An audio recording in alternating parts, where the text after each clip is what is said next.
Được các anh chị nha. Rồi, vô cùng tuyệt vời luôn các anh chị nha. Rồi, và bao nhiêu anh chị chúng ta mong muốn là bản thân của mình hôm sau hoặc là những ngày tiếp theo, một ngày đẹp trời rồi đó, bản thân của anh chị chúng ta cũng sẽ là một cái người ứng dụng và có kết quả và lan truyền cảm hứng cho nhiều anh chị ở đây, thì chúng ta có thể là comment tôi đồng ý không ạ? Rồi, vô cùng tuyệt vời luôn các anh chị.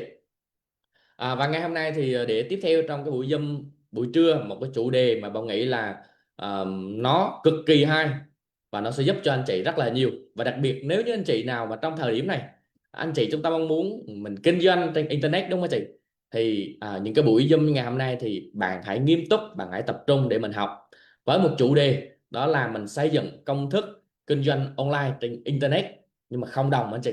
Vậy thì bao nhiêu anh chị chúng ta sẵn sàng, mong muốn và được học tập từ một vị nhóm trưởng vô cùng tài năng của liên minh câu lạc bộ của chúng ta, thì chúng ta hãy thả thật là nhiều tim và nổ một tràng vỗ tay thật lớn để chào đón doanh nhân quốc tế Miss Nguyễn Phương sẽ cùng đồng hành toàn thể anh chị trong buổi Zoom buổi trưa ngày hôm nay anh chị nha.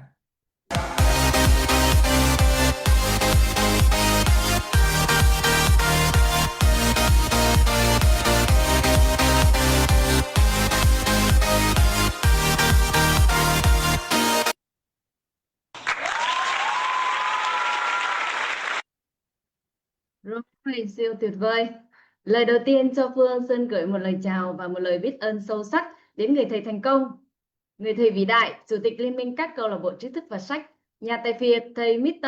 Eric Lê.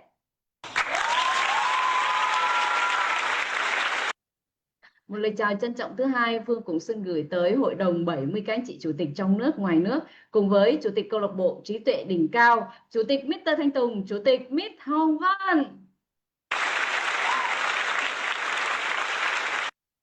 Và Phương cũng xin gửi lời chào tới tất cả các anh chị doanh nhân, các anh chị nhóm trưởng, nhóm phó và các anh chị thành viên đang có mặt trong buổi Zoom sáng, buổi Zoom trưa, buổi Zoom tối ngày hôm nay.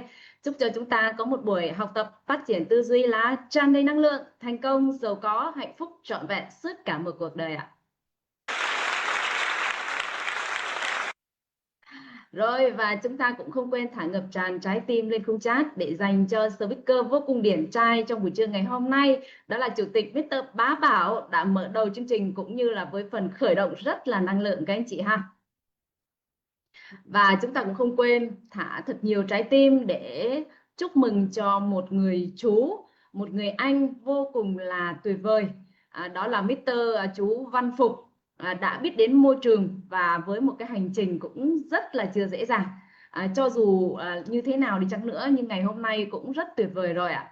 Chú đã tìm đến đúng môi trường, đã tìm đến đúng cái điểm tựa và chú cũng đã có một cái sự xác quyết rất là tuyệt vời, đó là đồng hành trọn đời cùng với Liên minh để có thể là tìm ra một cái tương lai, một cái tầm nhìn, một cái sứ mệnh cho chính cái cuộc đời, chính doanh nghiệp của chú ấy. Trong nhiều ngày, nhiều tháng, nhiều năm đã loay hoay đi tìm, đúng không ạ? Cũng rất là gian nan, chưa dễ dàng. Nhưng mà rất là may ở cái độ tuổi của chú bây giờ đã tìm được bến đỗ an toàn nhất, tuyệt vời nhất rồi. Không những để thắp lên một cái tương lai cho chú ấy mà có thể là niềm cảm hứng tương lai cho các thế hệ sau, con, cháu, và gieo nhiều nhân tốt giúp được rất nhiều các anh chị ngoài kia nữa các anh chị ha. Đó là một món quà tuyệt vời vũ trụ đã ban tặng cho chú. Và ngày hôm nay thì Phương cũng xin rắc một cái màu cũng như là chúc mừng cho chú Văn Phục trong tương lai những ngày tiếp theo chú sẽ có những cái hành trình đột phá cũng như là đạt được mọi cái mục tiêu của mình trong tương lai xa hơn nữa chú ha. Rồi, rất là tuyệt vời ạ. Và chào mừng chúng ta lại quay trở lại với chuỗi Zoom chuyên đề trưa thường niên của Liên minh các câu lạc bộ trí thức và sách. Và trong chuyên đề lần này thì Phương sẽ giúp cho các anh chị hình thành, xây dựng một cái công thức kinh doanh online trên Internet mà chẳng mất một đồng phí nào. Các anh chị thấy tuyệt vời không ạ? Và những người bạn nào mà chúng ta đã rất là háo hức rồi thì các anh chị hãy comment lên khung chat là tôi sẵn sàng đón nhận những tri thức tuyệt vời ngày hôm nay để ứng dụng thay đổi cuộc sống của chính mình các anh chị nhé. Và hiện tại thì Phương đã nhận được đường link Zoom nhóm rèn luyện thân tâm trí. Những anh chị em nào mà chúng ta đã có mặt trong nhóm rèn luyện thì ngay lập tức chúng ta hãy liên hệ với nhóm trưởng của mình để chúng ta nhận link Zoom để chúng ta có thể học tập tốt hơn. Ngày hôm nay chúng ta cũng sẽ được học với một vị chủ tịch vô cùng tuyệt vời, tài năng, Chủ tịch Mr. Phê Vũ. Chúng ta sẽ học được khả năng cách đàm phán trong kinh doanh, đàm phán để giúp chúng ta đạt được mọi mục tiêu trong cuộc sống, được không ạ? Chúng ta đừng bỏ lỡ các anh chị nhé. Rồi, và hành trình ngày hôm nay chúng ta cũng đã bước sang ngày thứ 3 với Phương rồi các anh chị ha. Và trước khi vào bài mới thì Phương cũng sẽ ôn tập lại một chút xíu những cái nội dung của bài ngày hôm qua, giúp cho các anh chị em nào ngày đầu tiên mới biết đến môi trường, ngày đầu tiên biết đến những kiến thức này, chúng ta cũng có thể nắm vững được cái sườn và ta có thể hiểu hơn để cho cái bài ngày hôm nay chúng ta tiếp thu tốt hơn, được không ạ? Và ngày hôm qua Phương đã chia sẻ chúng ta một cái nội dung, đó là gì ạ? Bán hàng như không bán các anh chị. Những bạn nào mà đang loay hoay, những bạn nào mà đã từng kinh doanh mà bán mãi không ra đơn, không biết làm thế nào để bán đơn hàng lớn, không biết làm thế nào để xây dựng một sự nghiệp kinh doanh như chính mình, thì ngày hôm qua Phương đã chia sẻ chúng ta những cái bí kíp. Đầu tiên là gì ạ? Chúng ta không nên chạy theo khách hàng, cũng không nên chạy theo sản phẩm các anh chị ha. Mà chúng ta hãy thay vào đó chúng ta hãy bắt đầu xây dựng một cái giá trị bền vững. Mình phải xây dựng giá trị mà khách hàng cần, thị trường cần, thì chỉ cần bạn làm được cái điều đó thôi ạ, thì thị trường và khách hàng sẽ chạy theo bạn.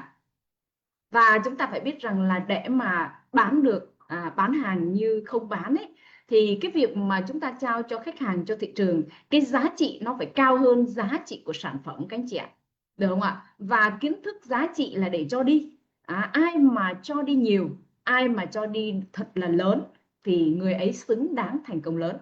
Chúng ta hiểu đơn giản không ạ? Rất là đơn giản luôn nha các anh chị nhé. Vậy thì việc của chúng ta phải học tập, update, nâng cấp bản thân, học tư duy, học kỹ năng, học công cụ để biến mình trở thành một người có giá trị. Và sau đó hãy mang cái giá trị của mình để đi chia sẻ, trao giá trị cho cộng đồng, cho thị trường. Thì khi đó bạn sẽ đổi lại được rất nhiều tiền, được không ạ? Và kinh doanh quan trọng và cơ bản nhất đó là làm việc với con người. Bạn nếu như kinh doanh một mình thì có thể bạn chỉ đủ ăn thôi, có thể là bạn sẽ đạt được những cái mục tiêu trong nhỏ nhỏ của mình thôi. Nhưng nếu bạn đi kinh doanh mà bạn biết kết hợp vận hành một cái hệ thống con người, một mạng lưới con người, những người xuất chúng, những người có giá trị, thì chắc chắn bạn sẽ xây dựng một tương lai bền vững và dài lâu, được không ạ? Và đó là cái nội dung ngày hôm qua Phương muốn gửi đến với các anh chị. Chúng ta chỉ cần nắm được cái sườn, chúng ta hiểu được vấn đề, chúng ta vận hành thì chắc chắn rồi, bất kể một người nào mới bắt đầu, chúng ta cũng có thể thành công trong một cái độ tuổi rất là trẻ, rất là sớm, và tối ưu được cái thời gian rất là nhiều các anh chị nhé. Ok chưa ạ? Thì đó là cái nội dung của bài học ngày hôm qua. Vậy thì ngày hôm nay chúng ta sẽ tiếp tục với Phương bài ngày số 3, với một cái nội dung cũng khá là hay. Các anh chị có thể bắt đầu ghi cái nội dung bài ngày hôm nay các anh chị nhé. Đó là kỹ năng giao tiếp và kỹ năng kết nối đúng cách. Kỹ năng giao tiếp đỉnh cao và kỹ năng kết nối đúng cách. Chúng ta đi kinh doanh thì cái điều quan trọng nhất chúng ta học cơ bản nhất và đầu tiên nhất đó là kỹ năng giao tiếp, kỹ năng nói, kỹ năng trình bày, kỹ năng chia sẻ các anh chị ha. Vậy thì tất cả cái điều này nó đều bắt nguồn từ cái khả năng nói, khả năng giao tiếp. Và nếu mà muốn giao tiếp được, giao tiếp tốt thì các bạn phải rèn luyện. Và rèn luyện thì các bạn phải có kiến thức để bạn nói. Bạn phải có kiến thức, bạn phải có tư duy, bạn phải có sự hiểu biết của bạn, tầm nhìn của bạn. Thì khi bạn đi tiếp thị khách hàng, bạn đi mời chào khách hàng, bạn đi kết nối khách hàng, hay là bạn đi ký kết hợp đồng, đàm phán, ký kết hợp đồng, thì bạn mới có thể tự tin dựa trên kiến thức thực tế, khả năng giao tiếp, độ điềm tĩnh tự tin của các bạn để bạn chiến thắng trên mọi cái cuộc đàm phán, được chưa ạ? Thế thì bây giờ những bạn nào cũng mới bắt đầu sẽ rất là hoang mang, bảo em chẳng biết nói, chẳng có khả năng nói, rất là nhút nhát, rất là chưa tự tin, đúng không ạ? Rồi cũng chẳng biết nói cái gì. Ngày xưa khi Phương đi kinh doanh với các anh chị, đi kinh doanh mỹ phẩm nước hoa, mà thực ra nếu như mà nói đơn thuần cuộc sống đời thường thì mình nói được.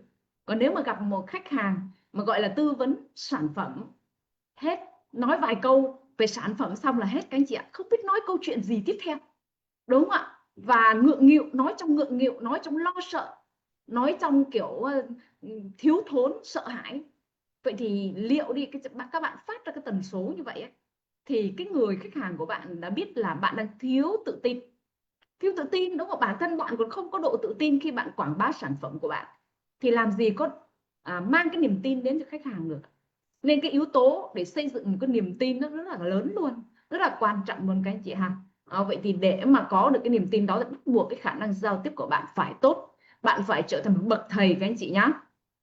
Và Phương cũng đã rèn luyện, huấn luyện từ một cái con người chẳng biết gì hết, chẳng biết giao tiếp, sợ hãi, nhút nhát, hiền lành, đi ra ngoài thì dễ bị bắt nạt, đúng không ạ? Rồi cũng rất là sợ hãi trước đám đông. Và Phương cũng đã được huấn luyện và Phương hiểu được tất cả những cái kỹ năng để trở thành một bậc thầy, một bậc thầy bán hàng đỉnh cao, một bestseller. Phương đã rèn luyện và Phương đã trở thành một người như vậy các anh chị ha. Thế thì ngày hôm nay những cái góc nhìn, những cái chia sẻ của Phương thì thực ra thì cũng chỉ là quan điểm cá nhân của Phương thôi, nó không mặc đúng hay là sai, và chỉ là chia sẻ cái câu chuyện để truyền cảm hứng cho chúng ta. Bí kíp thực tiễn Phương đã ứng dụng được thầy và các anh chị chủ tịch chia sẻ trong nhiều năm, đúc kết lại thành bài học của mình, kinh nghiệm của mình để chia sẻ cho chúng ta các anh chị nhé. Thế những bạn nào mà mới bắt đầu vào học thì chúng ta cứ cái nào mà cảm thấy phù hợp thì chúng ta ứng dụng, cái nào không phù hợp thì thôi, không có sao các anh chị nha. Ở đây không có đúng không có sai, cũng không phải là bắt buộc, các anh chị cứ học một cách tự nhiên, cảm thấy hay thì chúng ta ứng dụng, ok chưa? Đã cam kết là chúng ta nghiêm túc ứng dụng những cái bí kíp và đón nhận 100% năng lượng cũng như là niềm tin của mình để thay đổi một cái phong cách, một con người, một con đường mới không các anh chị? Ok chưa các anh chị? Rồi ok ạ, Phương cũng đã nhìn thấy các bạn rất là nhiệt tình tương tác bài với Phương rồi ha. Kỹ năng ABC hả? Kỹ năng ABC là cái gì? Chị Thanh Ngân. Rồi ok. Thì trước khi mà Phương chia sẻ cho chúng ta cái bí kíp để trở thành một bậc thầy kỹ năng giao tiếp, kỹ năng đàm phán và kỹ năng kết nối, thì đầu tiên theo các anh chị, trước khi bạn bắt đầu một cái công việc nào đó, một cái sứ mệnh nào đó, thì bạn cần cái điều gì quan trọng nhất ạ? Các bạn có biết được là cái điều gì quan trọng nhất trong mọi cái lĩnh vực, mọi cái kế hoạch, mọi cái thứ mà bạn mong muốn, là cái điều gì quan trọng nhất không ạ? Là mình phải có cái gì trước các bạn ơi? Các bạn comment ha. Cho thông tin kiến thức hả? Có thông tin hả? Niềm tin hả? Rồi ok, Phương đã nhìn thấy rất là nhiều các bạn đã comment rồi. Chính xác, chúc mừng cho bạn Kim Dung. Chúc mừng cho bạn Huỳnh Thị Phượng. Đúng rồi, hai bạn trả lời chính xác. Chúng ta phải có mục tiêu. Tức là bất kể một cái công việc nào, một cái kế hoạch nào, một cái dự án nào của các bạn thì bạn cũng phải đưa ra cái mục tiêu trước. Mục tiêu của bạn làm cái điều này để làm gì? Mục đích làm cái điều này để làm gì? Và sứ mệnh, mục đích, mong muốn, khao khát của bạn là gì? Mình phải đưa ra cái ý niệm trước, cái mục tiêu trước. Rồi tiềm thức vũ trụ nó mới biết là bạn muốn cái gì. Và khi bắt đầu bạn bắt tay vào hành động thì lúc đó tiềm thức vũ trụ sẽ bắt đầu sắp xếp trong trật tự linh thiêng để cho các bạn những nguồn lực tốt nhất để các bạn đạt mục tiêu trước.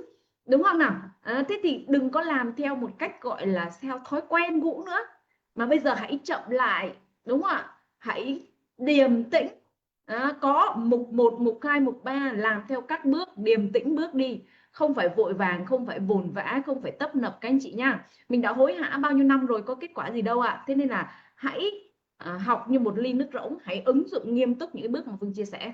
Đầu tiên, bất kể một cái việc gì, kể cả cái việc bạn bắt đầu xây dựng một cái công việc kinh doanh online trên internet, thì mục tiêu của bạn là gì?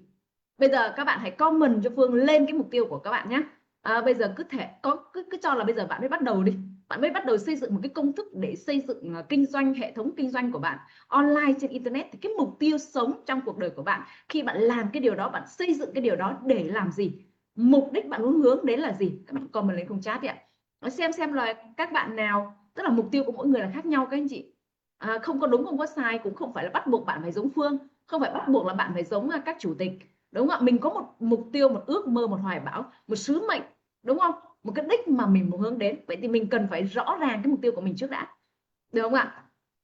Đây Phương sẽ bắt đầu đọc xem một số những cái comment của các bạn nhé. Chị Thanh Ngân, mục tiêu để giao tiếp ấy, chị xây dựng một cái hệ thống kinh doanh online trên internet, chủ yếu chỉ là mục tiêu giao tiếp thôi á. Chắc thì chị chưa hiểu mục tiêu rồi nhá. Mục tiêu sống trong cuộc đời, tất cả những cái hành động, những cái mục tiêu mà các bạn đưa ra là mục đích, là hướng đến cái điều gì, bạn muốn cái điều gì, đúng không ạ? Bạn muốn xây dựng một công việc kinh doanh để kiếm tiền, để nuôi sống gia đình, hay là bạn đang muốn xây dựng một sự nghiệp, đúng không? Hay là bạn đang muốn cống hiến cho đi, hay là bạn đang muốn nổi tiếng. Đấy, tức là nhiều cái mục tiêu lắm, đúng không ạ? Có mục tiêu và khao khát, có mục tiêu giúp cho xã hội, bạn thấy không? Cái chỗ này bạn Thế Hậu này, mục tiêu giúp cho xã hội, đầu tiên phải giúp được mình trước đã, giúp mình, giúp gia đình rồi mới đến xã hội nhá. Mình phải có những cái mục tiêu chuẩn, đúng, Tại vì tiềm thức nó chỉ bắt được cái từ khóa thôi, vũ trụ nó chỉ bắt được từ khóa thôi. Nếu mà cái ngôn từ của mình nó sử dụng không chính xác á, là nó cho kết quả khác ngay. Nên là chúng ta cũng phải rà soát lại trong cái mục tiêu của mình xem như thế nào nha. Mục tiêu của bạn Mr. Trung là tự do về tài chính, tạo giá trị cho con người. Bạn Kiều Trang có một hệ thống khách hàng lớn. Bạn Trang có một cuộc sống tự do tài chính, thời gian để báo hiếu ba mẹ. Mục tiêu tự do tài chính chị Thanh Ngân, xây dựng thương hiệu cá nhân, lan tỏa giá trị, tăng thu nhập. Bạn Trần Hiền, trao giá trị cho cộng đồng. Với Tư Trung, nâng tầm cuộc sống. Bạn Bình Khánh, mục tiêu của em là sống cuộc đời có ý nghĩa. Bạn Tâm, tiếp cận khách hàng, gia tăng doanh thu, tạo lợi nhuận 3 tỷ đồng một tháng. Bạn Huỳnh Thị Phượng, wow. Rồi, bạn Thanh Ngân, rồi ok, giàu có. Bạn Thanh Minh, mục tiêu tài chính, tự do tài chính mình cho gia đình và tất cả thế giới có thể cho đi. Rồi ok, muốn xây dựng một sự nghiệp. Bạn Trần Mai có mục tiêu giao tiếp truyền cảm hứng, gieo nhiều nhân tốt đến câu lạc bộ. Chị Ngọc Binh, thu hút khách hàng, bán được nhiều hàng, đơn hàng, nhiều tiền, lo cho con, cho chị cộng đồng. Em muốn giàu có để có thể giúp được nhiều người. Bạn Thanh Huyền, giàu có hạnh phúc. Rồi, Phương đã nhìn thấy rất là nhiều các cái mục tiêu của các bạn rồi ha. Thì ở đây nó sẽ có hai cái trạng thái mà chúng ta thường thường chúng ta đang hướng đến. Thứ nhất là mục tiêu kiếm tiền, đúng không ạ? Hầu như 95% là bất kể xây dựng một công việc kinh doanh hay là bạn đang làm cái điều gì đó thì mục tiêu đầu tiên vẫn là mục tiêu kiếm tiền, đúng không? Chúng ta mở một hoạt động kinh doanh ra để kiếm tiền, đúng không ạ? Hầu như là 95% là như thế các anh chị ha. Thì cái mục tiêu nếu như mà chúng ta chỉ là tập trung xây dựng một cái hệ thống kinh doanh mà chỉ để kiếm tiền để nuôi sống gia đình, đúng không ạ? Và kiếm tiền để đủ sống, thì đúng như các bạn biết rằng là cái quy luật vận hành của vũ trụ này, bạn ra quyết định gì thì bạn có kết quả đó.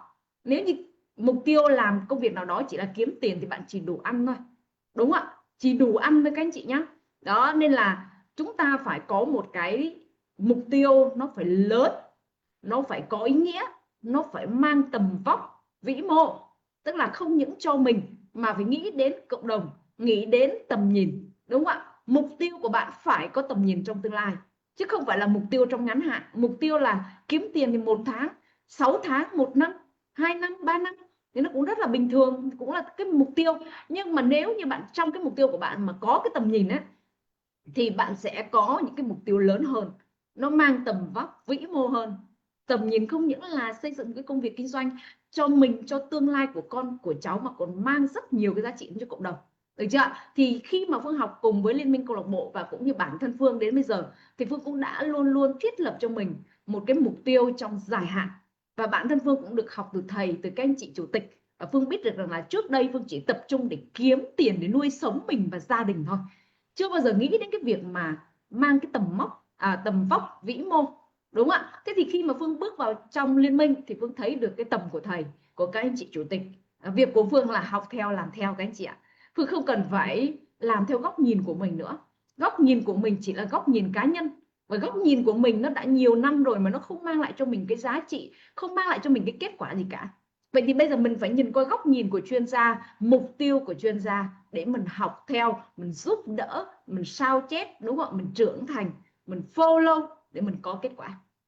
Đấy, vậy thì một là Phương không có bắt mọi người phải theo Phương, theo các anh chị chủ tịch, theo thầy, mà bây giờ Phương sẽ vạch cho hai cái mục tiêu mà thường thường là top 95% hay đặt ra và top 5% hay đặt ra. Thì theo các bạn nên chọn cái mục tiêu nào, đúng không ạ? Mục tiêu đầu tiên mà top 95% hay đặt ra và hay hướng đến, và bản thân Phương ngày xưa chưa biết đến môi trường cũng như vậy, chưa biết đến liên minh, Phương cũng đặt ra cái mục tiêu này. Đó là gì ạ? Xây dựng một công việc kinh doanh, tìm kiếm một công việc kinh doanh, tham gia một công việc kinh doanh chủ yếu là để kiếm tiền nuôi sống bản thân, gia đình, đúng không ạ? Mục đích là vì tiền. Đấy là cái thứ nhất. Và cái top thứ hai đó là mục tiêu của 5%, đó là xây dựng một sự nghiệp kinh doanh, tạo ra dòng tiền bền vững, và xây dựng sự nghiệp này bạn có thể để lại cho thế hệ sau được tầm nhìn 10 năm, 20 năm, 50 năm, thậm chí xa hơn nữa. Đó là gì ạ? Đúng không? Mang lại cái giá trị bền vững và có cái tầm nhìn để mình xây dựng. Và sau này khi bạn không còn, hoặc là khi bạn già đi, bạn vẫn có thể kế thừa lại cho thế hệ sau. Đó là con bạn, đó là cháu bạn, đó là bất kỳ một người nào mà bạn muốn truyền kế ngôi lại, được không ạ? Đó mới chính là tầm nhìn. Đó, và top 5% người ta toàn nghĩ đến những cái tầm nhìn xa như vậy đó các anh chị ạ. Chứ còn nếu mà bây giờ bạn chỉ là tìm một cái công việc kinh doanh để đủ ăn, để kiếm cơm, thì ngày hôm nay bạn làm mà nó có tiền thì bạn làm, mai không có tiền bạn lại chuyển công việc kinh doanh khác, thì đó không phải là sự nghiệp kinh doanh, và đó là không phải là cái thứ mà Phương đang muốn gửi gắm đến các bạn. Mà Phương muốn gửi gắm đến các bạn mà bắt đầu từ ngày hôm nay phải đặt cho mình một cái mục tiêu xây dựng, đúng không ạ, một hệ thống kinh doanh online trên internet là phải là bền vững trong dài hạn, phải tạo ra dòng thu nhập thụ động, phải giúp được rất nhiều người trao giá trị, không những cho mình này, không những cho mình có thu nhập này, mà còn giúp đỡ cộng sự của mình này, hệ thống con người của mình này, doanh nghiệp của mình phát triển này, và trao được rất nhiều giá trị cho khách hàng ở ngoài kia. Và quan trọng là phải có tính kế thừa, đúng không ạ? Sau này bạn có thể là vững, bạn làm một lần, bạn xây dựng một lần thôi, bạn có thể là trường tồn mãi mãi. Chứ còn nếu mà làm đi làm lại, các bạn, chúng ta có bao nhiêu cái 60 năm cuộc đời mà làm đi làm lại. Thế nên chúng ta, đúng rồi, một sự lựa chọn đúng hơn nỗ lực cả một cuộc đời ha các anh chị ha. Đúng rồi, đúng rồi. Mình lựa chọn đúng, cắm và làm ứng dụng sức mạnh tiềm thức về đích, hoàn thành mục tiêu.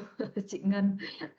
Đấy, các anh chị hiểu ý chưa ạ? Có hai cái nha, bạn chọn cái nào cũng được. Bây giờ bạn đang làm việc vì tiền, đúng không ạ? Kinh doanh vì tiền, hay là vì sứ mệnh, vì một sự nghiệp kinh doanh bền vững, lâu dài, trường tồn, vĩ đại, không những đời mình, đời con, đời cháu của mình sau này, đúng không ạ? Thế mới gọi là trường tồn và vĩ đại, là sự nghiệp xây dựng.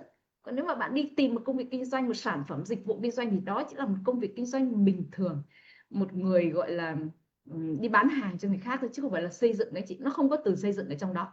Đấy, chúng ta thấy xem là xem các bộ phim đấy, chúng ta thấy xem các bộ phim nước ngoài đấy, thường thường người ta xây dựng doanh nghiệp của họ, đúng không ạ? Tập đoàn của họ là sau khi mà họ về của hưu rồi, họ có thể là thừa kế lại cho con cho cháu đấy. Phải như thế, với trường tồn và vĩ đại chứ các anh chị. Bây giờ mà chúng ta cứ ngồi nhìn với cái góc nhìn nhỏ như thế này thì bao giờ chúng ta mới thành công được. Nên là chúng ta, cuộc đời của chúng ta bắt đầu thay đổi khi chúng ta bắt đầu nghĩ lớn các anh chị nha. Hãy nghĩ lớn lên ạ. Hãy nghĩ lớn cái hộp dụng. Bạn phải dám nghĩ trước đã. Đầu tiên là phải dám nghĩ trước đã. Vậy sau khi dám nghĩ rồi, bắt đầu từ mình phải hỏi là làm thế nào để mình đạt được cái điều đó. Để khi mà mình luôn luôn đi hỏi á, mình có xu hướng phát triển các anh chị ạ. Đúng không? Mình sẽ tìm cách bằng đủ mọi phương pháp, đủ mọi tư duy, trí tuệ, tầm nhìn, đúng không? Thông tin để bạn đạt cho bằng được cái điều kiện đó, đúng không? Cái mục tiêu đó. Còn nếu mà bạn không ra quyết định á, thì đương nhiên rồi, nó cũng là một cái quyết định. Bạn không ra quyết định nghĩ lớn thì đương nhiên rồi, vũ trụ này chỉ cho bạn đúng với cái nhiệt kế và cái hộp dụng cụ bên trong con người của bạn, với cái tầm của bạn bên trong nội tại của bạn mà thôi, được chưa ạ? Thế nên ở đây Phương đang hướng dẫn chúng ta xây dựng một sự nghiệp kinh doanh là phải có tầm nhìn trong tương lai, trong dài hạn các anh chị ha. Đúng rồi chị Minh Thúy ha. Đấy, nên là chúng ta hiểu chưa ạ? Nên là bây giờ chúng ta đã, thế thì các bạn chọn phương án 1 hay phương án 2 ạ? Mục tiêu 1 hay mục tiêu 2 ạ? Các anh chị comment lên trong khung chat cho Phương nha. Các bạn đang chọn mục tiêu 1 hay mục tiêu 2?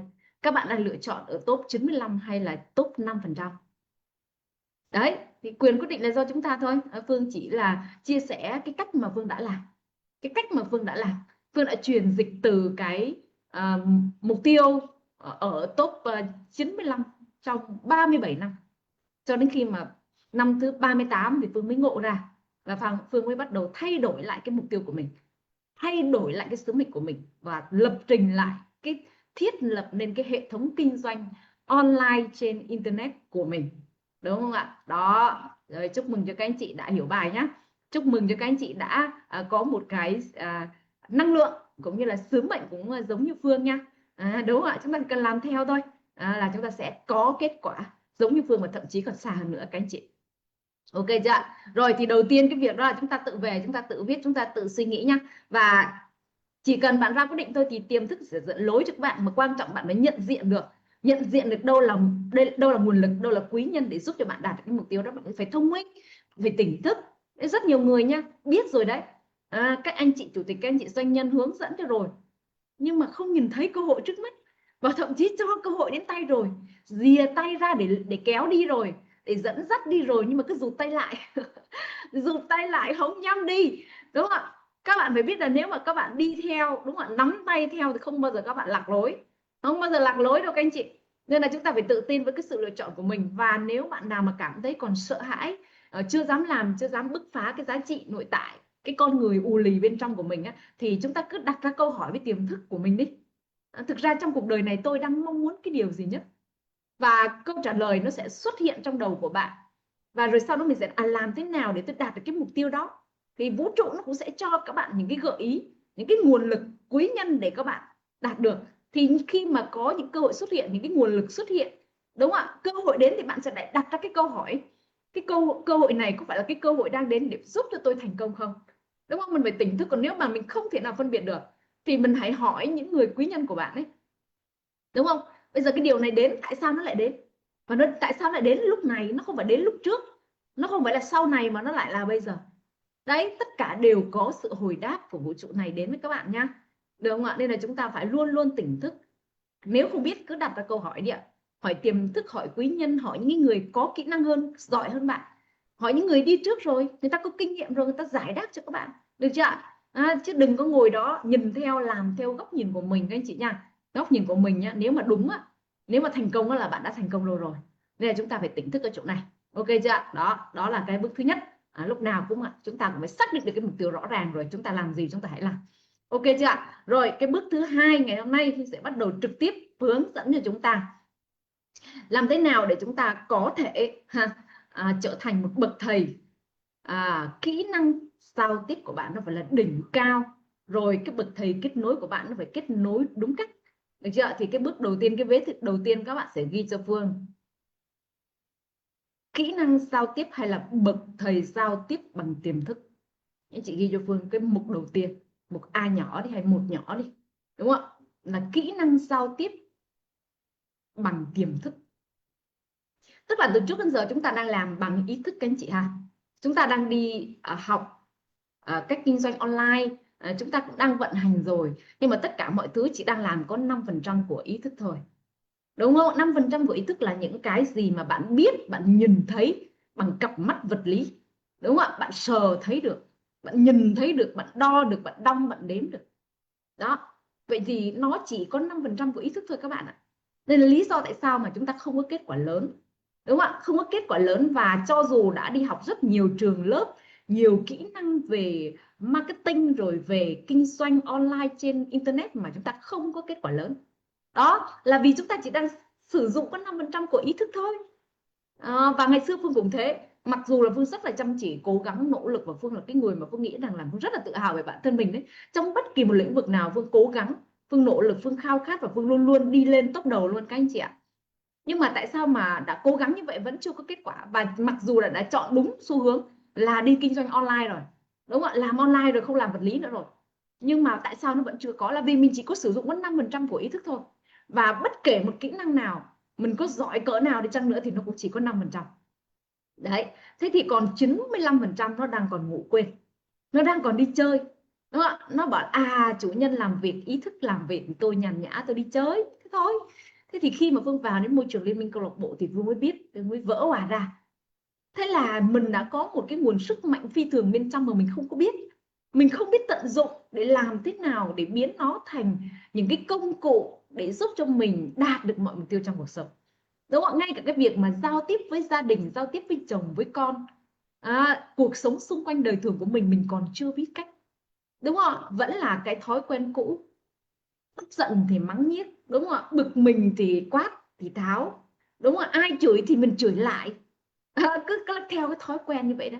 Nóng lên thì coi trời bằng vung, đúng không? Bất chấp ngoài kia ai nói gì kệ, cứ phàn cho đã cái miệng cái đã, cứ phàn cho đã cái nư cái đã, còn nó ra sao nó ra không cần biết, đúng không ạ? Thì đó là thói quen của 95%. Và thói quen chỉ cần ý thức, chỉ có tiếp nhận được nhiều thông tin đó thôi, đúng không ạ? Cái điều đó thậm chí có những cái vấn đề trong gia đình mà cứ nhai đi nhai lại, nói đi nói lại hoài vậy đó, nó không thoát ý được, không thay đổi được, và cứ tập trung đi tập trung lại, quay lại mãi cái bánh xe trong cái vòng người nghèo, trong cái vòng chuột chạy các anh chị ạ. Nên là lý do tại sao mà cuộc đời mình nó luẩn quẩn đấy. Thế thì khi mà chúng ta bắt đầu hiểu về cái cách vận hành về tiềm thức rồi ấy, thì chúng ta sẽ sử dụng một cách rất là nhẹ nhàng, Đấy, các bạn đã từng được nghe các anh chị trong nhóm rèn luyện nói rằng là bán hàng bằng tiềm thức chưa? Đúng không? Bán hàng bằng tiềm thức, xây dựng sự nghiệp kinh doanh của mình bằng tiềm thức, đúng không ạ? Bạn thu hút đối tác bằng tiềm thức, cái gì cũng có thể là bằng tiềm thức hết. Cải thiện mối quan hệ trong gia đình của mình, ở bên ngoài xã hội cũng bằng tiềm thức hết. Khi nào mà bạn khai phá được cái sức mạnh bên trong con người của bạn ấy, bạn trở thành một bậc thầy sử dụng sức mạnh thức rồi, bạn hiểu được quy luật vận hành của vũ trụ rồi, bạn có kiến thức tư duy của top 5% rồi, thì chỉ cần như vậy thôi ha, chỉ cần hai cái thứ đó thôi, đó là đánh thức 95% sức mạnh thức của mình dậy. Thứ hai, có thông tin, có kiến thức, có tầm nhìn, tư duy, trí tuệ, sự hiểu biết của bạn phải nhiều. Kết hợp hai cái đó lại, bạn đi gặp đối tác nào cũng được hết. Thậm chí bây giờ bạn tài sản bạn chưa bằng người khác, chưa bằng đối thủ của bạn, chưa bằng khách hàng của bạn, nhưng nếu như trí tuệ của bạn, kiến thức của bạn và bạn biết khai phá 95% sức mạnh thức, thì kể cả bạn đi gặp CEO hay là gặp những người chủ doanh nghiệp hàng nghìn tỷ, bạn cũng không vấn đề gì hết. Phương đã là từng là cái người như vậy các anh chị ạ. Bản thân Phương có thể là cái lúc mà Phương mới bắt đầu hiểu được cái cơ chế vận hành ấy, và Phương học được những cái bí kíp trong liên minh, mà đặc biệt đây là những cái ứng dụng mà Phương đã ứng dụng được từ trong nhóm rèn luyện thân tâm trí và doanh nhân vĩ đại trường tồn các anh chị nhá, mà ngày hôm nay mang hết, rút hết ra để chia sẻ với các bạn đấy. Chúc mừng cho các bạn ở đây là có một cái có mặt trong ngày hôm nay là rất là hạnh phúc luôn, đó là món quà tuyệt vời của các bạn đấy, được không ạ? Và khi mà bạn ứng dụng được những cái bí kíp này của Phương thì chắc chắn rồi, đơn hàng của bạn khác, khách hàng của bạn khác, sự nghiệp kinh doanh của các bạn khác. Nhưng quan trọng là cái sứ mệnh của bạn, bạn phải biết được cái sứ mệnh bạn sinh ra trong cuộc đời này, bạn thích làm cái điều gì, bạn muốn hướng đến cái điều gì, nó mới quyết định cái sự thành công của các bạn, được không ạ? Đấy, thì khi mà Phương bắt đầu hiểu các bạn, thì đầu tiên là Phương rèn luyện trước. Mình phải rèn luyện, mình phải làm quen trước đã các bạn. Không phải là các bạn hiểu một cái là bạn lao ra bạn làm, bạn làm rồi bạn đặt mục tiêu cho thật lớn, rồi cuối cùng là chưa đạt được, bắt đầu niềm tin bên trong bị lung lay, rồi bắt đầu lại ôi tại sao không làm được, đúng không ạ? Bắt đầu lại giới hạn cái suy nghĩ của mình lại. Thế thì cái việc đầu tiên này, mình cần phải khai phá, mình theo dõi, mình quan sát, xem mỗi một ngày mình thử giao tiếp, đúng không ạ? Nói lời hay ý đẹp, nói những cái lời mà mình muốn, tập trung vào những cái điều tích cực, năng lượng mỗi một ngày, trong gia đình, trong công việc, trong công việc, trong doanh nghiệp của các bạn, đúng không ạ? Bạn nói, cách bạn nói với chồng đã thay đổi chưa? Cách bạn nói với con đã thay đổi chưa? Cách bạn đối nhân xử thế, nói chuyện với cộng sự của bạn có bắt đầu thay đổi chưa? Đấy, thì bây giờ mình phải rèn luyện trước cả, rèn luyện trước trong gia đình những cái nhỏ nhỏ trước, rồi sau đó từ từ mình đi ra gặp khách hàng, mình mới bắt đầu tạo thành cái thói quen, đúng không ạ? Thì đầu tiên là luôn luôn phải nhớ cho Phương là giao tiếp là phải giao tiếp đúng, đúng với những cái mục tiêu mà mình muốn, đúng không ạ? Hãy tập trung vào những cái thứ bạn muốn, đừng tập trung vào thứ bạn không muốn, được không ạ? Nhà tiềm thức không bắt được từ không đâu, nó không bắt được phụ từ đâu, nó chỉ bắt được từ khóa thôi. Nên là luôn luôn ngôn từ của bạn phát ra phải tập trung vào những cái thứ mà bạn muốn, được không ạ? Tôi không muốn nghèo, tôi không muốn nợ, tôi không muốn bệnh tật, tôi không muốn khó khăn thách thức, thì vũ trụ nó chỉ bắt được nghèo, nợ, bệnh tật, khó khăn, thách thức thôi, nó không bắt được từ không, được chưa? Nên là trong kể cả cái việc mà bạn bán hàng, tôi không muốn ế ẩm, đúng không? Tôi không muốn khách hàng rời đi. Đấy, thế thì tiềm thức cứ bắt được từ ế ẩm và từ rời đi thôi. Tôi không muốn thu hút khách hàng khó tính, thế là tự dưng cứ thu hút khách hàng khó tính về, được chưa? Nên là chúng ta phải hiểu được rằng là cái ngôn từ giao tiếp của bạn hàng ngày nó rất là quan trọng. Thế nên bản thân chúng ta phải bắt đầu từ ngày hôm nay cam kết với chính mình, giao tiếp đúng cách, tập trung vào những cái thứ mình muốn thôi, được chưa? Đấy, thì đó là gọi là giao tiếp bằng tiềm thức. Và chúng ta cứ gọi tiềm thức làm việc cho chúng ta mỗi ngày đi ạ. Và đến khi mà chúng ta nói chuyện hay là bất kể một cái cuộc đàm thoại nào, nếu bạn biết cách vận hành tiềm thức thì tiềm thức nói thay cho bạn. Phương kể cho các bạn nghe một cái câu chuyện như thế này. Hôm trước có một người bạn trong nhóm học tập của Phương, thì khi đó bạn ấy mới nói là em có một cái khoản ngày xưa là chưa dương, nói chung là làm ăn với cái đối tác bên kia. Nhưng mà bây giờ nhiều ngày, nhiều tháng, nhiều năm rồi mà bên kia không, rõ ràng người ta sai mà người ta không không không quay lại để người ta trả hoàn lại cho em cái đó, mà đến nhiều năm rồi em cũng quên đi, em không có biết làm thế nào, thế rồi em cũng bỏ qua. Nhưng mà đến bây giờ em hiểu về tiềm thức rồi, thì bây giờ em mong muốn là người chị hướng dẫn cho em cách để em có thể là em nói chuyện với người đó, và làm sao mà em phải đàm phán được chiến thắng về em. Thế thì Phương cũng hướng dẫn cho bạn ấy cái cách là chỉ có thể tin tưởng vào tiềm thức thôi. Thì bạn nói là từ trước giờ em sợ lắm chị ạ, em không biết nói lại người ta, và em không biết nói lại, em nhút nhát, em gọi là sợ hãi, em không bao giờ em muốn tranh giành hay là em đối đãi được với người khác đâu. Em sợ lắm, người ta chỉ nói em vài câu là em gọi là em thun lại hết rồi, em không làm gì được hết á. Thế thì bắt đầu Phương nói là em phải tin vào tiềm thức của em. Bây giờ trước đây có thể đó là chỉ là 5% của ý thức thôi, còn bây giờ em phải làm thế nào để em đánh thức được 95% tiềm thức lại, dậy làm cho em. Thế thì Phương cũng hướng dẫn cho hết tất cả những cái kỹ năng để mà học đấy. Thế thì đến hôm sau, sáng hôm sau, trưa hôm sau thì bạn ấy báo với Phương là, bạn ấy kể, bạn gọi điện, nó kể cho Phương là trời ơi em không thể nào tin được cái khi mà em nói xong rồi mà em không biết em nói cái gì, và người đó thua em, người người ta phục em, người ta ngỡ ngàng với em, người ta ố á với em, người ta ố tại sao mà cái bạn này ngày xưa khác mà sao bây giờ khác vậy, tại sao bạn ấy có thể nói ra những cái lời đó, và người ta cứng họng, người ta không làm gì được, bắt buộc người ta phải trả lại cho bạn ấy. Các chị thấy hay không ạ? Thế là chỉ có mang cái bạn tiềm thức của mình đi làm việc cho mình thôi. Đấy, quan trọng là cái khả năng của bạn vận dụng như thế nào. Nó cực kỳ đỉnh cao luôn các anh chị ạ. Thế là Phương nghe Phương cũng nổi hết da gà luôn, và ôi sao mà hay quá vậy. Thế thì bạn ấy bảo là lúc đầu á là em cũng nhờ một người đi theo cùng với em nữa, tại vì em sợ là lúc mà em không làm gì được rồi, em rung lên rồi em không làm gì được, thì để có người anh hay người bạn gì đó đỡ cho em. Nhưng mà không ngờ được là em đến em không cần ai nói về thay em hết, mà em tự đứng em nói một cách điềm tĩnh tự tin, mà nói cái nào nó đúng cái đó luôn, mà người ta không nói lại được em, buộc người ta phải trả lại số tiền đó cho em. Trời ơi, nổi hết da gà cho các anh chị đấy. Một cô bé nhút nhát nhưng mà có thể đánh thức được tiềm thức của mình dậy để hoàn thành cho mình cái thương vụ đàm phán. Các anh chị thấy có hay không ạ? Đấy, thế nên bây giờ các bạn phải biết được là đừng đừng có giới hạn bản thân nhá. Ai cũng có một kho báu, ai cũng có cái nguồn sức mạnh phi thường đó bên trong. Nhưng mà quan trọng là bạn có biết là bạn đang có cái điều đó hay không? Và nếu mà bạn biết có rồi thì bây giờ bạn phải làm thế nào để bạn trở thành một bậc thầy huấn luyện cái nguồn sức mạnh nó dậy làm việc cho các bạn. Các bạn thấy hay không ạ? Tự tin hơn chưa các bạn ơi? Bạn comment nhá, tương tác với Phương nhá. Đấy, nghe cái câu chuyện xong rồi các bạn bây giờ có tự tin là mình có thể đàm phán trong mọi trường hợp không ạ? Đàm phán với chồng, đàm phán với con, đàm phán với khách hàng, với đối tác kinh doanh, đàm phán với bố với mẹ, đúng không? Rất là nhiều cái câu chuyện mình đàm phán. Đến nỗi mình rất nhiều người không có khả năng nói giao tiếp, là cứ một câu hai câu là khóc mất rồi. Ngày xưa Phương bị như vậy các anh chị ạ. Phương nói chuyện với ai cũng vậy, chỉ được vài câu là Phương khóc nức không nở lên, không làm gì được nữa, không biết nói cái gì nữa luôn. Đấy, thế thì khi mà Phương hiểu được cái cách vận hành á, thì bắt đầu là Phương rất là điềm tĩnh tự tin luôn. Và sau này khi mà Phương ngồi Phương chia sẻ và phân tích, cũng như là hướng dẫn cho rất là nhiều người bạn trong nhóm học tập của Phương nhé, thậm chí có những anh là đang vận hành doanh nghiệp hàng nghìn tỷ luôn họ nhá, mọi người nhé. Tức là cái doanh nghiệp của họ, cái vốn hóa họ rất là lớn luôn, nhưng mà họ cũng chỉ biết sử dụng có 5% của ý thức thôi, nên họ không thể nào mà họ có kết quả lớn được. Khi mà gặp Phương là Phương hướng dẫn chỉ cho người ta biết cách khai phá sức mạnh, và bắt đầu người ta rèn luyện cái khả năng nói, học tập cùng với câu lạc bộ mỗi ngày, up thêm kiến thức này, thêm tư duy này, thêm sự hiểu biết này, thì cái độ tự tin bên trong của họ sẽ tăng lên rất là nhiều.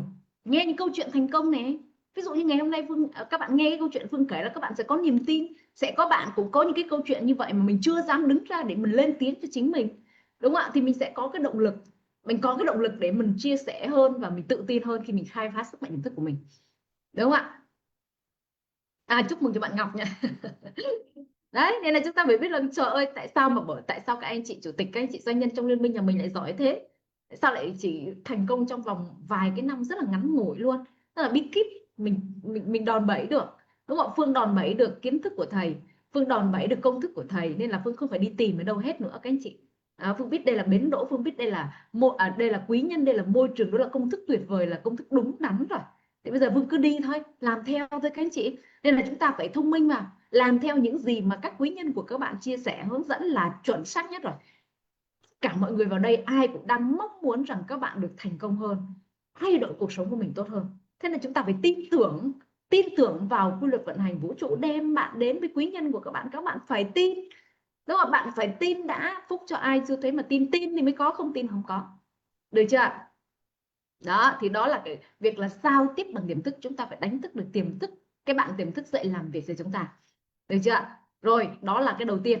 Rồi cái thứ hai giao tiếp bằng tình yêu thương và lòng biết ơn.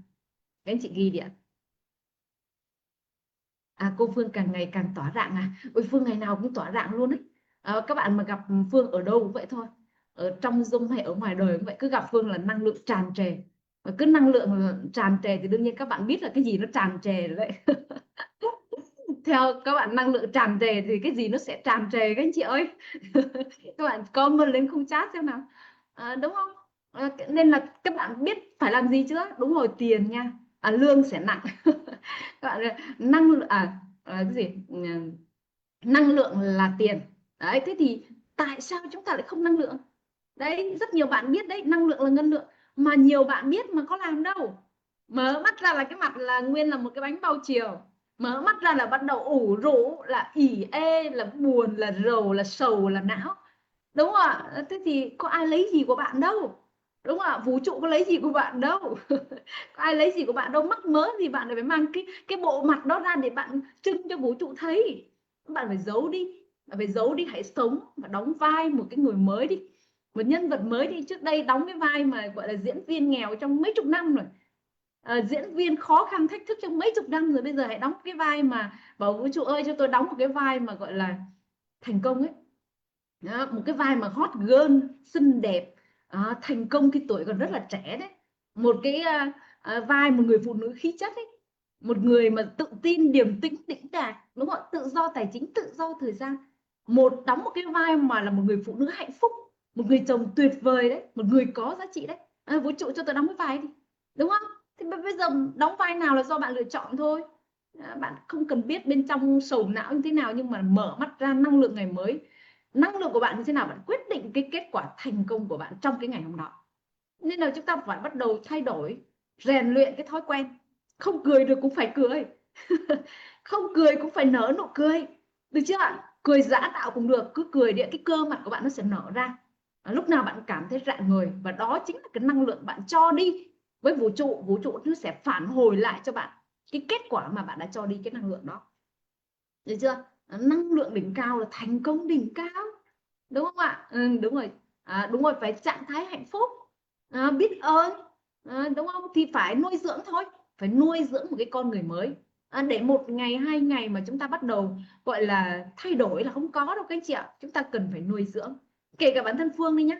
Bây giờ ví dụ như Phương có những cái thành công trong cuộc đời của mình rồi, thì có những cái thành công ở những cái mục tiêu lại lớn hơn. Thì mục tiêu lớn thì thách thức lớn, rồi Phương cũng phải là rèn luyện không, Phương có phải bước qua không? Có chứ các anh chị, đúng không ạ? Thuyền to thì sóng nó lớn. Nên là chúng ta phải biết là mỗi một ngày ai cũng phải chịu trách nhiệm với chính cái cuộc đời của mình, mục tiêu của mình đưa ra. Thế thì bản thân mình là phải tự tỉnh thức, đúng không ạ? Tự lập trình, tự rèn luyện nên cái con người, cái kết quả mà mình mong muốn. Đúng rồi, phải tập cười nhiều lên các anh chị nha, mở mắt ra là cười, nhưng mà cười thì giấu giấu một tí.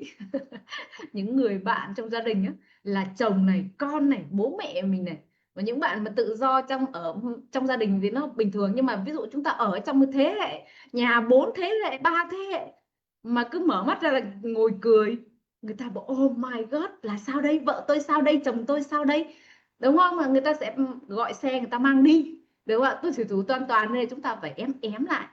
Chúng ta cười mỉm cũng được, chúng ta cười thầm cũng được các anh chị. Vào toilet cười rạng ngời, nhìn trước gương cười rạng ngời, nhưng mà phải giấu giếm một chút xíu nha. Những cái bạn mới bắt đầu học tập ấy, là chúng ta phải né né một tí, chứ đừng có cái gì cũng cứ ra như vậy, người ta bảo là mình không bình thường. Tại vì chúng ta đang học những cái thứ mà top 5% biết thôi, ngoài kia 95% người ta không biết. Và khi người ta thấy mình có những cái hành động như vậy, người ta thấy là mình ở cái thế giới nào ấy, người ta không nghĩ là mình đang bình thường. Nên chúng ta phải tỉnh thức và hiểu được cái đoạn này các anh chị nhé. Đúng không, người ta tưởng mình bị khùng ấy. Đó, nên là chúng ta phải lưu ý các anh chị ha. Rồi, bây giờ là phải là giao tiếp bằng tình yêu thương, bằng lòng biết ơn.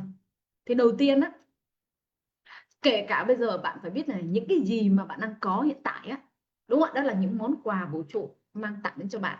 Cho bạn một sức khỏe, cho bạn một hình hài vóc dáng, cho bạn một gia đình nhỏ, một người chồng, những đứa con, cho bạn những người bố, người mẹ tuyệt vời, cho bạn một công việc, cho bạn khách hàng tuyệt vời. Thì đó là món quà vũ trụ đã ban tặng cho các bạn, đúng không ạ? Thế thì chúng ta phải biết ơn, trân trọng cái điều đó trước đã. Đấy, hãy biết ơn với những cái thứ mình đang có, trong khi theo đuổi những thứ mình mơ ước, được không ạ? Vậy thì có rất là nhiều người, vì chúng ta không hiểu cách, tôi chủ tịch ơi. Vì nhiều khi chúng ta không hiểu cái cách vận hành của vũ trụ, chúng ta vận hành sai. Thế là chúng ta bị kết quả sai, rồi sau đó chúng ta oán trách, đổ lỗi, phát ra tần số không vui, không thích, tức giận, đúng không, bùng nổ, rồi sợ hãi, lo lắng ở trong cơ thể của mình á, và nuôi dưỡng cái cảm giác đó rất nhiều ngày, nhiều tháng, nhiều năm, đổ lỗi, chỉ trích, và cuối cùng cứ càng như vậy thì chúng ta lại càng không có kết quả đúng đó. Rồi xong bắt đầu vô ơn, đúng không, vô ơn với những thứ chúng ta đang có, rồi cuối cùng vũ trụ nó biết rằng là bạn đang vô ơn với những điều đó, và nó vô tình nó tước hết của mình đi, được chưa ạ? Thế thì bây giờ chúng ta phải hiểu được lại là chúng ta cần phải nuôi dưỡng lại tình yêu thương và lòng biết ơn với tất cả mọi thứ xung quanh. Vậy thì để mà làm được cái điều đó với khách hàng của mình thì bây giờ chúng ta phải nuôi dưỡng cái con người mình bên trong trước. Tất cả những khách hàng đến với mình hay rời mình đi, mình đều phải biết ơn với họ, đúng không ạ? Có rất nhiều bạn đi kinh doanh, khách hàng đến mua hàng thì hớn hở lắm, cười vui, cười các kiểu lắm, nhưng mà khách hàng đến mà chê bai, rời đi một phát là bực tức rồi chửi mắng các kiểu đấy. Thì đó chúng ta đang phát đi cái tần số nào đây ạ? Cái tần số mà cắt đứt cả cái sợi dây liên kết với khách hàng, đúng không? Nên là các bạn phải nhớ, người đến người mua, nếu mà người đến là người ta cảm thấy là hợp năng lượng, người ta cảm thấy bạn có giá trị, người ta thích bạn, người ta thích cái năng lượng của bạn, người ta mua, đó là cái việc là phần thưởng xứng đáng vũ trụ ban tặng, đúng không? Nhưng có những cái khách hàng người ta cái tiêu chuẩn của họ khác, cái tiêu chuẩn của họ khác, cao hơn cái khách hàng kia, thì nếu mà người ta rời đi tức là mình chưa đủ cái giá trị trao cho người ta, và mình chưa đủ năng lực để thu hút cái khách hàng đó, thì mình phải quay lại mình nhìn mình, chứ không phải đổ lỗi cho khách hàng, không phải lỗi của khách hàng. Thế tại sao có người đó cũng đến, người ta mua được nhưng mà người ta không mua của mình mà người ta lại mua của người khác? Thì mình phải xem lại bên trong mình đã đủ tình yêu thương, lòng biết ơn, đã đủ năng lực bên trong để thu hút cái khách hàng đó chưa? Bạn đã đủ giá trị để trao và giúp đỡ giải quyết vấn đề cho cái khách hàng đó chưa? Đấy, thế thì khi mà chúng ta mang một cái tâm thế đi kinh doanh, chúng ta phải vô tư hồn nhiên biết ơn vào. Tất cả những người đến người đi đều phải biết ơn. Người đến mình biết ơn, mình hạnh phúc, mình vui vẻ, mình chúc phúc cho khách hàng của mình. Còn người đi thì mình phải quay lại, mình xem lại bản thân mình đã giúp đỡ được tất cả các khách hàng chưa? Giá trị mình trao đã đủ lớn chưa? Đúng không ạ? Năng lực bên trong của mình đã đủ chưa? Thế thì mình nhìn người để mình sửa mình chứ, mình nhìn khách hàng để mình sửa mình chứ. Ngày hôm nay có thể mình hụt khách hàng đó, có thể ngày hôm nay mình chưa chốt đơn được, nhưng mình làm lại cái tình yêu thương, cái lòng biết ơn bên trong với khách hàng của mình mỉm cười, mình sửa, mình xem coi bản thân bên trong mình nó đang thiếu cái chỗ nào, đúng không ạ? Mình lấp đầy đi ạ, lấp đầy tình yêu thương, lòng biết ơn đi, chắc chắn cái người đó sẽ quay trở lại mua hàng của các bạn, được chưa? Nên là đừng có phải là vì một cái lý do người ta rời đi mà mình hắt hủi, mình tức giận, mình nóng giận, họ sẽ không bao giờ quay lại với mình nữa. Nhưng mà mình cứ chúc phúc đi. Có thể là mình chưa đủ cung cấp cái giá trị sản phẩm hay là dịch vụ của mình, nó chưa đủ đáp ứng được cho cái khách hàng đó, thì mình chúc phúc cho cái khách hàng đó đến cái nơi nào đó mà có thể đáp ứng được cái nhu cầu, đúng không? Giải quyết được cái vấn đề cho khách hàng đó, chúc cho khách hàng càng ngày càng thành công hơn, càng ngày càng đạt được mọi mục tiêu, giàu có, hạnh phúc hơn. Bạn phát ra tần số chúc phúc đi. Khi mà bạn phát ra tần số chúc phúc như vậy khách hàng có biết không ạ? Người ta đi rồi người ta đâu có biết, người ta đi rồi người ta đâu có nghe, người ta đi rồi người ta cũng đâu biết được mình đang suy nghĩ cái gì ở trong đầu đâu ạ. Thì đó là cái thời điểm bạn đang gieo những cái hạt giống tốt đẹp, thành công, hạnh phúc vào cái mảnh đất màu mỡ tiềm thức của mình. Đấy, thế thì khi đó là cái hạt giống được gieo, hạt giống được gieo thì bạn được gặt, đúng không ạ? Bạn sẽ gặt, và có thể là không phải là khách hàng đó mà khách hàng khác đến nhiều hơn đó, tại vì là mình lại mỗi lần như vậy mình lại gieo, mỗi lần như vậy là mình lại gieo. Còn nếu như ngược lại, bạn làm ngược lại, khách hàng rời đi, bạn tức, bạn chửi, bạn mắng, bạn không vui, là bạn lại gieo, bạn chửi mắng khách hàng có biết đâu, người ta đi rồi người ta có nghe đâu ạ, đúng không ạ? Nhưng mà khi mà bạn gieo hạt hạnh phúc, chúc phúc cho cái khách hàng đó, thì khi mà bạn chửi mắng cái khách hàng đó thì có phải là cái hạt giống không tốt lại gieo vào cái mảnh đất màu mỡ của các bạn không? Đấy, thì khi gieo rồi đương nhiên chắc chắn bạn sẽ lại gặt. Bạn gieo cái hạt giống là tức tối khó khăn, tức với khách hàng đó, là cắt đi cái sợi dây liên kết. Thế thì vũ trụ nó tưởng là bạn thích cái điều đó, thế là lần sau thì đi, cứ khách hàng đến là nó lại đi, khách hàng đến nó lại đi, khách hàng đến nó lại đi. Các bạn hiểu quy luật vận hành chưa ạ? Đây nhá, đây là cái điểm mà hầu như không ai biết. Nên là chúng ta cứ làm theo cảm xúc của chính mình đấy. Mình phải quản trị được cái cảm xúc của mình, và phải luôn luôn tỉnh thức để hướng đến cái mục tiêu của mình. Mục tiêu của bạn là gì? Bạn mở một cửa hàng kinh doanh, bạn mở một sự nghiệp kinh doanh ra, mục tiêu của bạn là gì? Mục tiêu là giúp đỡ khách hàng, mục tiêu là gia tăng lợi nhuận, mục tiêu là mở rộng quy mô. Lúc nào cũng phải nhớ được cái mục tiêu đó, cái sứ mệnh đó. kể những cái điều gì đến nó chưa hậu thuẫn, chưa không đồng thuận, thì mình cũng phải tỉnh thức. Đó là bài test của vũ trụ. Vũ trụ tiềm thức đang test bạn này. Bạn đã thực sự là bậc thầy chưa? Bạn thực sự tỉnh thức chưa? Bạn thực sự đã kiểm soát được cảm xúc bên trong con người của bạn chưa? Đúng không ạ? Đó, mình phải biết được là vũ trụ tại sao điều này đến. Điều này đến để bạn thành công hơn. Điều này đến để xem bạn tốt nghiệp bài học. Bạn đã tốt nghiệp bài học chưa? Chưa tốt nghiệp, hôm sau nó cho tiếp.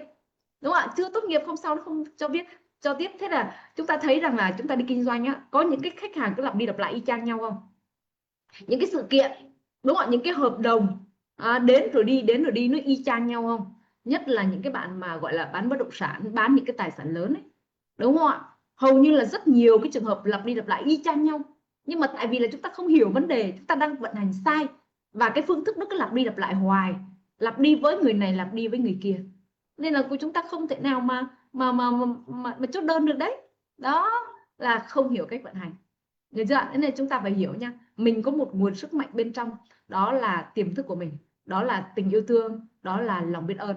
Và cái tình yêu thương và lòng biết ơn nó là sợi chỉ vàng gắn kết mọi, hoặc là hàn gắn, hoặc là gắn kết mọi cái mối quan hệ với nhau, năng lượng với nhau, đúng không ạ? Thế thì chúng ta phải phát ra tần số mỗi ngày, phát ra tần số. Bạn muốn thu hút khách hàng thì bạn phải cho đi tình yêu thương, lòng biết ơn, và tiềm thức nó sẽ gửi cái sợi dây liên kết đó đến với khách hàng của bạn, và khách hàng của bạn sẽ cảm nhận được cái tấm chân tình của bạn, cái giá trị của bạn, cái năng lực của bạn, cái sứ mệnh của bạn, nó sẽ bị thu hút bởi bạn, được không ạ?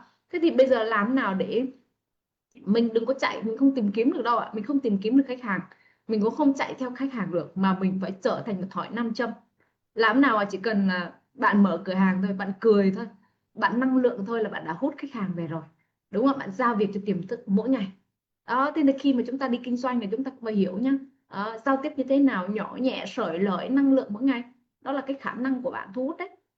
Chứ còn nếu mà đến bây giờ bạn cứ nghĩ đi, đến một cái cửa hàng mà cái mặt của cái người chủ phát ra tần số không vui này, không happy này, khó chịu, bực bội này, đúng không? Nhiều khi mới vừa bực với chồng xong mở cửa hàng ra, mang cái mặt đó ra để đón tiếp khách hàng, ai dám vào, đúng không? Ai dám vào các anh chị?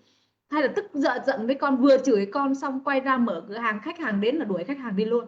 Mà mang cái sắc thái muốn giết người thế kia, mang cái sắc thái mà muốn muốn đánh người thế kia, thì khách hàng nào dám tới, đúng không ạ? Đấy, nên là chúng ta phải kiểm soát được cái cảm xúc của mình đó. Công việc là công việc, kinh doanh là kinh doanh, khách hàng là khách hàng, gia đình là gia đình, tất cả lúc nào phải tỉnh thức mọi lúc mọi nơi. Các bạn phải biết nhé, có những lúc á, Phương không khỏe, đúng không ạ? Phương không khỏe luôn, tức là mệt mỏi mà mình không muốn nói chuyện, rồi mình cũng không muốn nói chuyện với ai, không muốn tiếp khách hàng, không muốn gì hết trơn á, rồi cái tinh thần nó đang rất là xuống. Nhưng mà khi mà khách hàng đã gọi điện cho Phương để ký kết hợp đồng á, là Phương khác biệt ngay, đóng vai khác ngay, đúng không ạ? Đang ủ rũ, đúng không ạ? Đang ở trên giường ủ rũ, đúng không ạ? Bừng tỉnh dậy, xuống thay đồ thật là đẹp, tô son chỉnh chu sang chảnh khí chất, sau đó là nói chuyện với khách hàng, nói chuyện khách hàng chân dung này, mà lúc đó là cười năng lượng, đúng, người ta đâu có biết mình ốm, mình đau hay như thế nào đâu ạ. Nhưng mà cứ biết là cái tần số mình phát ra như vậy, người ta nhìn thấy mình rạng ngời như thế, rực rỡ thế kia, là người ta đã muốn hợp tác rồi các anh chị ạ. Đó, nên là quan trọng là thần thái, quan trọng là năng lượng, quan trọng là lời nói bạn tuôn ra, đúng không? Lời nói của bạn tuôn ra nó mang cái năng lượng thu hút rồi. Năng lượng khí chất của bạn nó phát ra ngời ngời thế kia mà ai chẳng muốn. Thế có ai mà muốn là ủ rũ, có ai mà mặt xanh xao vàng vọt, có ai mà quần áo lôi thôi lích thách mà người ta muốn hợp tác với các bạn không? Thế nên là chúng ta cần phải chỉnh chu cả thế giới bên trong và lẫn bên ngoài. Và cái sức khỏe tinh thần nó quan trọng lắm các anh chị ạ, đúng không ạ? Thể chất nó cũng là một phần thôi, nhưng mà cái sức khỏe tinh thần nó mới là quan trọng. Ví dụ bạn có không khỏe về thể chất, nhưng mà cái sức khỏe tinh thần của bạn ấy, nó mạnh mẽ, nó quyết liệt ấy, là nó cũng sẽ làm cho bạn khỏe cả cái sức khỏe về vật chất luôn, về thể chất luôn. Đó, nên chúng ta phải cần huấn luyện các anh chị nhá, phải ở bên cạnh những cái người mà có được cái năng lượng đó. Đấy, bạn chơi thân với các người quý nhân của các bạn đi, các anh chị chủ tịch, các anh chị doanh nhân của các bạn đi, mỗi ngày bạn sẽ được sao chép tế bào, bạn sẽ được học hỏi mỗi ngày như thế, là cái năng lượng của bạn nó khác hẳn luôn. Mình sẽ huấn luyện, rèn luyện trong rất nhiều tháng, nhiều năm các anh chị nha, chứ không phải một ngày hai ngày bạn làm được điều đó đâu. Bạn không có môi trường ấy, một vài ngày năng lượng sáng cái tối tắt ngấm à. Tại vì sao? Tại vì bên môi trường ngoài kia bạn đang sinh hoạt ấy, nó đã là duy trì bao nhiêu năm rồi, và nó là 95% cơ mà, nhiều lắm, thế lực nhiều lắm, thế lực không đồng thuận nó nhiều lắm các bạn ạ. Đó, thế là ngày nào cũng phải vào Zoom, sáng trưa chiều tối vào được là phải vào, nghe đến Zoom một phát là phải vi vào, không cần biết, cứ ở trong đó đi, vui hay buồn cứ ở trong cái Zoom đó đi, kiểu gì bạn cũng khác được, đúng không ạ? Nhiều bạn ơi, ôi em mất năng lượng, ôi hôm nay em không vui em không vào đâu chị ơi, rồi xôi một tuần sau không vào rồi nguyên không vào luôn, đúng không? Nên là chúng ta phải làm ngược lại các anh chị nhé. Người ta bảo là lấy độc trị độc đấy. Rất nhiều người có càng không năng lượng tôi càng phải hành động, càng không năng lượng tôi càng phải bứt phá, tôi phải làm chấp mọi dấu hiệu không đồng thuận, đúng không ạ? Chấp mọi dấu hiệu không đồng thuận, cái gì mà càng cấm thì tôi càng làm. Đấy, ngày chúng ta thấy ở ngoài kia đấy, cái chỗ nào mà đề là cấm đờ bậy, là chỗ đó đờ bậy nhiều nhất, đúng không? Đấy, rồi cấm đổ rác, ở chỗ đó nhiều rác nhất. Thế thì bây giờ chúng ta cũng phải có những có hai mặt đó mọi người. Anh cấm em hả? Anh cấm em càng học. Em cấm anh hả? Em cấm anh càng học. Mẹ cấm con hả? Con càng học. Đúng không ạ? Phải học để bứt phá, để thay đổi, và chính những cái điều đó bạn khao khát nó sẽ khác với cái người mà không bị cấm đoán. Các bạn lưu ý này, những cái người mà bị cấm đoán sẽ khao khát hơn những người không bị cấm đoán, đúng không? Những bạn mà chồng bày cho giá sách, rồi điện thoại rồi máy tính học ngon lành, ngày nào cũng ngồi học ngon lành, chưa chắc có nhiều kết quả bằng cái người mà học trộm, đúng không? Bị cấm đoán, tại vì người ta khao khát, người ta nghe được câu nào người ta hớp câu đó. Những bạn mà vào Zoom hiện diện như này nha, chưa chắc đấy, ngồi có khi là lơ tơ mơ lại giao tiếp với tiềm thức đấy. Nhưng mà những cái người mà gọi là học trộm ấy, hoặc là khao khát, họ chấp mọi dấu hiệu không đồng thuận ấy, là những cái người đó là người ta cực kỳ giỏi và người ta cực kỳ bứt phá nhanh, người ta khai phá đấy. Lúc đó là cái lúc mà cái nỗi khao khát bên trong con người của họ được bứt dậy, xong đó bắt đầu người ta bứt dậy thì đúng là người ta đánh thức được cái con người tiềm thức dậy làm việc cho họ. Người ta ấy, hôm nay chị cười năng lượng hơn. Ủa, ngày nào Phương cũng cười mà. Ngày nào Phương cũng cười hết á. Rồi ok ha. Đúng rồi, cấm bán hàng thì lại nhiều người bán nhất, tại vì người ta biết là cái chỗ đó là rất nhiều người mua. Đúng không ạ? Đấy, nên là chúng ta phải nhớ nhé, giao tiếp bằng tình yêu thương, bằng lòng biết ơn với khách hàng, với gia đình, với bố, với mẹ, với các con. Đó là cách mà để chúng ta chữa lành các mối quan hệ, gắn kết các mối quan hệ đấy các anh chị ạ. Được không ạ? Chị Thanh Ngân cũng bị cấm dậy sớm học hả? Ôi trời ơi, cấm dậy sớm hả? Càng càng dậy cho em, dậy sớm hơn cho em. Đúng không? Vậy đó, thể hiện là gọi là sự khát khao, quyết tâm với tiềm thức, thì tiềm thức chỉ là nhìn theo hành động của mình để cho thôi, được không ạ? Rồi ok, ok chưa? Rồi thứ hai, tiếp theo nữa là gọi là kết nối đúng cách, đúng không? Kết nối đúng cách là cái cách mà chúng ta nói chuyện với khách hàng, cái cách mà chúng ta vào một phát là chúng ta thấy rằng là người ta thích mình luôn, thì mình phải đọc vị được khách hàng. Cái hôm nay là cái người mà gọi là khách hàng mình gặp ấy, xem là người ta đang gặp vấn đề gì, mình nhìn cái mặt đấy mình biết ngay, thì mình phải biết được. Ví dụ như khách hàng đang buồn rầu thế kia, đang kiểu mà não hết cả lòng ra, mà mình lại cứ nhân nhở đấy rồi các thứ là không được, đúng không ạ? Chúng ta phải tùy từng cái thái độ, cái con người, những cái hoàn cảnh để mình cho. Anh chủ tịch Vương cũng bị cấm mà, anh Nghiêm Đàm cũng bị cấm mà. Bao nhiêu năm, bao nhiêu thời gian rồi vẫn chưa hết cấm à? Phải chứng minh kết quả thôi. Bây giờ người nào mà bị cấm nhiều nhất là chúng ta phải chứng minh cho kết quả thật là nhanh vào, chúng ta khoe, chúng ta show cái kết quả của mình ra. Cấm hả? Cấm hả? Đây nè, học có cái kết quả này nè. Tại sao lại cứ cấm học nhờ? Đúng không? Ngày xưa là Phương cũng bị cấm các anh chị. Ngày xưa Phương cũng bị cấm. Phương bị cấm nhá, bố mẹ Phương nhóm quyền lực, chồng Phương nhóm quyền lực, thế là Phương cũng bị cấm. Thế mà Phương khao khát là cấm hả? Phải chứng minh rằng là sự lựa chọn của mình là đúng, cái việc học tập phát triển bản thân là đúng, Phương chứng minh để Phương có kết quả, và có kết quả thì Phương show ra đây nè, hôm nay em ứng dụng thế này em có kết quả nè, từ từ mình show ra, rồi bắt đầu từ từ mình làm một cái cuốn sách sống ở bên cạnh gia đình mình, mỗi ngày mình điều chỉnh một chút xíu, mỗi ngày mình rót vào tai một chút xíu. Thế từ từ rồi cũng bị ảnh hưởng, và năng lượng của bạn năng lượng hơn, bạn sẽ mạnh hơn với những cái năng lượng xung quanh bạn, bạn sẽ thu hút được cái tần số bạn phát ra, bạn sẽ thu hút được chưa?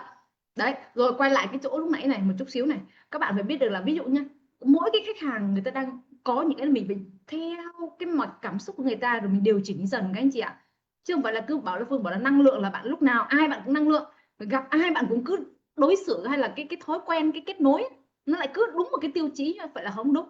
Mình phải nhìn theo cái khách hàng của mình đang cần gì, người ta đang cần gì, người ta đang bị cái gì, vấn đề của người ta đang cái gì, để mình theo cái mạch cảm xúc của họ, đồng cảm trước đã, đúng không ạ? Đồng cảm trước đã, rồi giải quyết vấn đề trước đã, rồi từ từ bắt đầu mình sốc cái tinh thần của họ lên, đúng không ạ? khơi gợi sốc cái tinh thần lên để tích cực lên, bắt đầu mình ấn ấn cót, mình lên dây cót dần cho khách hàng của mình. Thế thì sau một cái cuộc nói chuyện với mình xong là người ta nhẹ hết cả người luôn. Bất kể một người bạn nào với Phương đang gặp vấn đề cứ alo cho Phương 15 phút sau là chị ơi em tỉnh hết cả người rồi, ôi em nhẹ hết cả người rồi, giống như mà trút hết được một cái tảng đá ra vậy đó. Không cần, các bạn không cần phải đao to búa lớn gì đâu các bạn ạ. Các bạn chỉ cần hiểu vấn đề thôi. Bạn hiểu vấn đề, bạn hiểu vấn đề của khách hàng của bạn thôi, là bạn giải quyết vấn đề cho khách hàng của bạn thôi, họ sẵn sàng đi hết, chọn cái cuộc đời này với các bạn. Đúng không ạ? Đó là gọi là bậc thầy đỉnh cao. Bán hàng đỉnh cao, bán hàng chả bán cái gì hết nhưng bán rất nhiều. Đúng không ạ? Họ tin tưởng mình rồi mang cả anh em họ hàng chồng con vào đồng hành luôn, vận hành luôn. Phải ngon lành không? Đó là niềm tin, xây dựng niềm tin với khách hàng của mình thông qua cách giao tiếp đúng cách, bằng tình yêu thương, bằng lòng biết ơn, bằng cái khả năng của mình để giải quyết vấn đề cho khách hàng. Tuyệt vời không ạ? Đấy, đó là bán hàng đỉnh cao. Đúng không ạ? Đó là giải quyết vấn đề đỉnh cao. Đấy, chúng ta phải tỉnh thức, nên là rất nhiều bạn luôn nhiều khi người ta bế tắc túng quẫn, người ta không biết làm cái gì các anh chị ạ. Nhưng mà chỉ cần một lời khuyên, một sự phân tích nhẹ của mình thôi mà giúp cho người ta thông được. Quan trọng là cái bên trong của họ không có thông, chứ thực ra là vấn đề nó không có lớn. Tại vì là họ không phát triển bản thân, họ không gia tăng được cái giá trị nội tại, năng lực bên trong không có. Thế nên là gặp một chút sách cứu thôi, một chút thách thức thôi là họ đã bắt đầu bế tắc rồi. Và nó bị một cái rào cản, bị một cái chiếc lá nó mắc á. Việc của chúng ta là nhấc cái chiếc lá ra để cho cái dòng suối nó chảy xuôi. Đúng không ạ? Và khi nó thông rồi là cứ thế là cái liền mạch, họ cứ lên lên lên lên thôi các bạn. Đó là cái giá trị của bạn đấy. Giá trị của bạn là phải thay đổi được cái tinh thần của họ, suy nghĩ của họ, đúng không ạ? Cái bộ tư duy bên trong, niềm tin, cái hệ điều hành bên trong của họ, là họ thay đổi một cái thôi là họ thay đổi cả một cái cuộc đời luôn. Đó là giá trị của bạn. Vậy thì để mà có một cái khách hàng như vậy ấy, thì bạn phải làm được cái điều đó với bạn đã. Bạn phải giỏi đã, bạn phải xuất sắc đã, bạn phải hiểu được cách vận hành của vũ trụ này.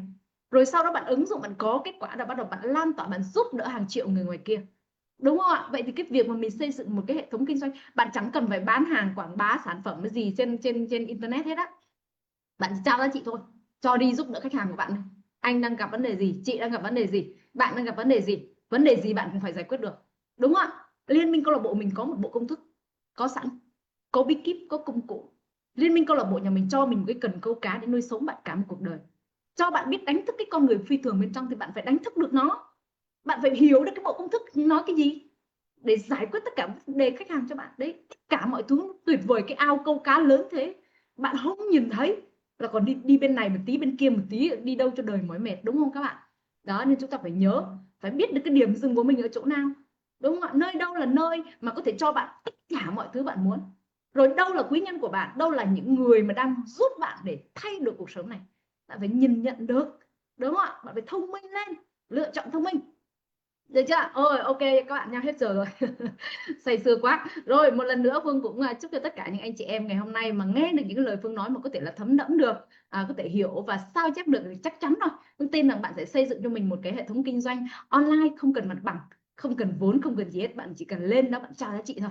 Được không ạ? Và để mà muốn làm được cái điều đó tốt hơn, bạn hãy chơi thân với các anh chị doanh nhân, nhóm trưởng, nhóm phó, những người đồng hành với mình á, để làm theo cái bước cụ thể hơn nữa các anh chị nhé. Rồi một lần nữa Phương cũng cảm ơn thầy và các anh chị chủ tịch đã cho Phương đồng hành với chúng ta trong buổi trưa ngày hôm nay. Phương cũng xin chúc cho thầy và các anh chị chủ tịch, các anh chị có mặt trong ngày hôm nay có một buổi chiều làm việc tràn đầy năng lượng, tràn ngập thành công và thu hút được nhiều những cái mục tiêu trong ngày hôm nay. Và bây giờ thì chúng ta cũng thả ngập tràn trái tim anh không chat để cảm ơn Tem Media, doanh nhân Mít Tuệ Vân cũng như là chủ tịch Mr. Bá Bảo đã đồng hành với Phương trong buổi trưa ngày hôm nay các anh chị nhé. Rồi bây giờ thì thả trái tim để xin mời sự quay trở lại đây của chủ tịch Mr. Bá Bảo các anh chị nhé. Rồi xin chào và hẹn gặp lại.